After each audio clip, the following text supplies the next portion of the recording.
नमस्कार। एक बार फिर चुनावी किस्से के साथ हम हैं तैयार। आज के चुनावी किस्से में बात उस लोकसभा चुनाव की जब देश में पहली बार मध्यावधि चुनाव हुए। जी हां, पहली बार देश में लोकतांत्रिक इतिहास में मध्यावधि चुनाव हुए। वो चुनाव जो सत्ता पक्ष में काबिज पार्टी के बहुमत खोने की वजह से हुए। आज बात 1980 के लोकसभा चुनाव की। 1977 में प्रचंड बहुमत से सत्ता में आई जनता पार्टी से लोगों को बहुत ज्यादा उम्मीदें थी। केंद्र में सरकार बदलने के बाद कई राज्यों की सरकारें बर्खास्त कर दी गईं। इन राज्यों में नए सिरे से चुनाव हुए। कुछ राज्यों को छोड़कर ज्यादातर राज्यों के विधानसभा चुनावों में भी जनता पार्टी को भारी सफलता मिली। जनता बेहद कौतूहल से जनता पार्टी की सरकार की ओर देख रही थी, लेकिन सत्ता में आने के बाद इस दल के लिए कई चुनौतियां सामने आने लगी। कई दलों को मिलाकर बने इस दल के नेता अलग अलग विचारधारा के थे। अलग अलग मुद्दों पर उनकी अलग अलग राय हुआ करती थी और यही आगे जाकर टकराव की वजह बनने लगी। धीरे धीरे ये टकराव बढ़ने लगे। वहीं दूसरी ओर देश के विभिन्न हिस्सों में जातीय हिंसा की घटनाएं भी अचानक से बढ़ने लगी। महाराष्ट्र से लेकर बिहार तक इसी तरह की जातीय हिंसा की घटनाएं लगातार देखने में आ रही थी। ऐसी एक घटना बिहार के बेलछी में हुई। इस हिंसा में 9 लोगों को जिंदा जला दिया गया। मामले की जानकारी मिलते ही इंदिरा गांधी बेलछी गांव पहुंच गई। उस वक्त रात हो चली थी, लेकिन इंदिरा गांधी के इरादे बिल्कुल भी नहीं डिगे। हवाई जहाज से दिल्ली से पटना का सफर करने वाली इंदिरा गांधी बिहार शरीफ तक कार से गई थी, लेकिन बेलछी में उन्हें सवारी के लिए हाथी मिला और इंदिरा गांधी हाथी की पीठ पर सवार हो गई। उनका रात में हाथी पर बैठकर बेलछी गांव पहुंचना देश और दुनिया भर की मीडिया की सुर्खियां बन गया। जी हां, वो तस्वीर इतनी, जो आज के जमाने के हिसाब से कहें तो वायरल हो गई। उस तस्वीर का प्रभाव इतना जबरदस्त हुआ कि हर कोई बेलछी गांव जाते हुए हाथी पर बैठी हुई इंदिरा गांधी को देखकर उनका मुरीद हो गया। उसका एक अलग तरह का प्रभाव इंदिरा गांधी की छवि पर पड़ा। इंदिरा के विरोधी रहे मधु लिमये ने जनता party experiment N insider account of opposition politics में लिखा है कि बेलछी की यात्रा ने इंदिरा गांधी को फिर से भारतीय राजनीति के केंद्र में ला दिया। उनकी इस यात्रा ने कई उद्देश्यों को एक साथ पूरा कर दिया।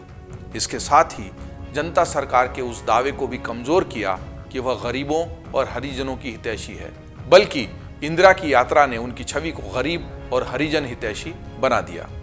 एक तरफ देश में बढ़ती जातीय हिंसा से जनता सरकार की लोकप्रियता घट रही थी और वहीं दूसरी तरफ बेकाबू होती महंगाई ने भी सरकार की मुश्किलों को बहुत बढ़ा रखा था। 1980 के चुनावों में महंगाई कितना बड़ा मुद्दा बन गई थी, इसका अंदाजा आप लोग इस बात से लगा सकते हैं कि उस चुनावी नारे में कहा गया कि जनता पार्टी हो गई फेल, खा गई चीनी, पी गई तेल। जी हां, जनता पार्टी हो गई फेल, खा गई चीनी, पी गई तेल। ये नारा बुलंद हुआ था उस महंगाई के विरोध में, जिससे आम जनता त्रस्त हुई और आम जनता को राहत देने के नाम पर सत्ता में आई जनता पार्टी, उसका पतन, उसकी पूरी जो छवि थी, उसका पतन इस नारे के साथ ही शुरू हो गया। इसी तरह 1978 में इंदिरा गांधी को गिरफ्तार करने का भी जनता सरकार का फैसला उनके खिलाफ चला गया। वो उनका पासा पलटने वाला कदम माना गया। जिस तरह से इंदिरा को बेइज्जत किया गया, उससे भी जनता की सहानुभूति इंदिरा गांधी के साथ जुड़ गई। इस सब के बीच पार्टी के नेताओं की आपसी खींचतान से सरकार में भी संघर्ष जारी था। मोरारजी सरकार बनने के महज 2 साल बाद ही जनता पार्टी बिखर गई। पार्टी में 2 धड़े हो गए। चौधरी चरण सिंह का समाजवादी धड़ा पार्टी से अलग हो गया। जिन इंदिरा गांधी का विरोध करके जनता पार्टी सत्ता में आई थी, उन्हीं के समर्थन से चौधरी चरण सिंह प्रधानमंत्री बन गए। बहुत ही उलटफेर जबरदस्त भारत की राजनीति में उस वक्त 1980 के आसपास में ये देखने को मिला था। महज 1 महीने बाद इंदिरा गांधी ने चरण सिंह सरकार से समर्थन वापस भी ले लिया और इसके साथ ही नए सिरे से चुनाव होना तय हो गए। राष्ट्रपति ने 1 महीने तक अन्य दलों को सरकार बनाने के लिए बहुमत जुटाने का समय भी दिया था, लेकिन कोई भी समाधान नहीं निकल पाया और इस स्थिति में चुनाव आयोग को नए सिरे से मध्यावधि चुनाव कराने के लिए कह दिया गया। चुनाव आयोग को प्रक्रिया के लिए 2 महीने का वक्त लगा, तब तक चौधरी चरण सिंह अपने पद पर बने रहे। 1980 में जनता पार्टी से अलग हुए चौधरी चरण सिंह की पार्टी और जनता पार्टी अब आमने सामने थे। जनता पार्टी की आपसी लड़ाई का फायदा इस चुनाव में कांग्रेस को हुआ। इंदिरा गांधी की पार्टी को 353 सीटें मिली।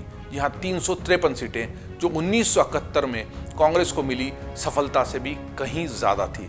वहीं जनता पार्टी को 31, तो चरण सिंह की जनता पार्टी सेकुलर को 41 सीटों पर ही संतोष करना पड़ा। इंदिरा गांधी की पार्टी को दक्षिण में अच्छी सफलता मिली, वहीं उत्तर में जनता पार्टी के दोनों धड़ों की लड़ाई का इंदिरा गांधी को फायदा मिला, क्योंकि दोनों ही जनता पार्टी के धड़े जब आपस में भिड़ गए तो उनका वोट बिखर गया और फायदा कांग्रेस को मिला, इंदिरा गांधी को मिला। खास तौर पर उत्तर प्रदेश और बिहार जैसे राज्यों में जहां 3 साल पहले पार्टी का सुपड़ा साफ हो गया था, वहीं बिहार में कांग्रेस को 45 में से 30 सीटें जीतने में सफलता हाथ लगी, तो उत्तर प्रदेश में 85 में से 51 सीटों पर कांग्रेस को जीत मिली। जबरदस्त सफलता उस समय के हिसाब से। बिहार में कांग्रेस को 36% वोट मिले, तो उत्तर प्रदेश में कांग्रेस को 35.9% वोट मिले। वहीं जनता पार्टी के दोनों धड़ों को मिलाकर वोट ज्यादा मिले, पर पार्टी में हुए बंटवारे का सीटों के लिहाज से बहुत नुकसान हुआ। जनता पार्टी की सरकार चलाने की विफलता को भी इंदिरा गांधी की पार्टी ने जमकर चुनावी मुद्दा बनाया था। चुनाव में कांग्रेस के नारे चुनिए उन्हें जो सरकार चला सके ने भी चुनावी नतीजों पर असर डाला। जी हाँ, वो नारों का समय था, नारे चुनावों को प्रभावित करते थे। अब मंच से दिए जाने वाले जुमले चुनावों पर हावी है, और अब जो ताज़ा चुनाव, आम चुनाव 2024 के चल रहे हैं, उसमें तो हम देख सकते हैं कि मंच से लगे हुए नारे, मंच से कहे हुए जुमले चुनावी मुद्दा बन जाते हैं। लेकिन उस वक्त चुनावी नारे जैसे खा गए चीनी पी गए तेल वाला नारा, उसने जनता पार्टी का नुकसान किया, तो चुनिए उन्हें जो सरकार चला सके, इस नारे ने कांग्रेस का फायदा किया। इसी तरह महंगाई भी इस चुनाव में बहुत बड़ा मुद्दा थी। पहली बार 1980 में ही प्याज, जी हाँ, प्याज के आंसू बाद में भी बहुत रुलाया उन्होंने सरकारों को, लेकिन 1980 वो समय था जब पहली बार प्याज चुनावी मुद्दा बना। प्याज के साथ ही शक्कर और तेल के दाम भी चुनावी मुद्दा बने। कांग्रेस ने चुनाव के दौरान महंगाई के तुलनात्मक आंकड़े तक पेश किए, इसमें प्याज, तेल और शक्कर के रेट बताए गए, और ये सिलसिला अभी भी जारी है। बताने की कोशिश विपक्ष करता है कि हमारे समय में दाम कम थे और अभी जो सरकार है उसके समय में ज़्यादा हो गए, तो इसलिए देखिए महंगाई बढ़ गई और इस सरकार ने आपका भला नहीं किया है। इस चुनाव के सबसे चर्चित मुकाबलों की बात करें तो उनमें रायबरेली लोकसभा सीट का मुकाबला सबसे दिलचस्प था। अभी भी रायबरेली लगातार चर्चा में है। गांधी परिवार लड़ेगा नहीं लड़ेगा, अमेठी से लड़ेगा, रायबरेली से लड़ेगा, इस कश्मकश के बीच आखिर रायबरेली से राहुल गांधी का नाम घोषित हो गया। लेकिन 1980 के चुनावों में भी रायबरेली बहुत ही दिलचस्प मुकाबला माना गया। यहाँ से इंदिरा गांधी के खिलाफ जनता पार्टी ने राजमाता विजयराजे सिंधिया को अपना उम्मीदवार बनाया था। नतीजे आए तो इंदिरा गांधी ने यहाँ से बहुत बड़ी जीत दर्ज की। इंदिरा रायबरेली के साथ ही आंध्र प्रदेश की मेंढक लोकसभा सीट से भी चुनाव मैदान में उतरी थी और उन्हें वहां से भी जीत मिल गई थी। तो ये था 1980 के उन चुनावों का किस्सा जो जनता पार्टी की विफलता के वजह से मध्यावधि चुनावों के रूप में कराने पड़े, और ये देश का पहला मध्यावधि चुनाव था।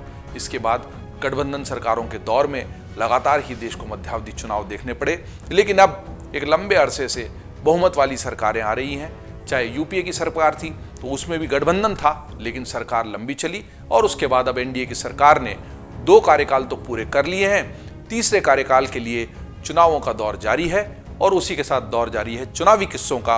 और इन दिलचस्प चुनावी किस्सों से जुड़ने के लिए आप देखते रहिए amarujala.com। अगर आप ये वीडियो YouTube पर देख रहे हैं तो हमारे चैनल को सब्सक्राइब करें और बेल आइकन को दबाना ना भूलें। अगर आप Facebook पर ये वीडियो देख रहे हैं तो हमारे पेज को लाइक करें।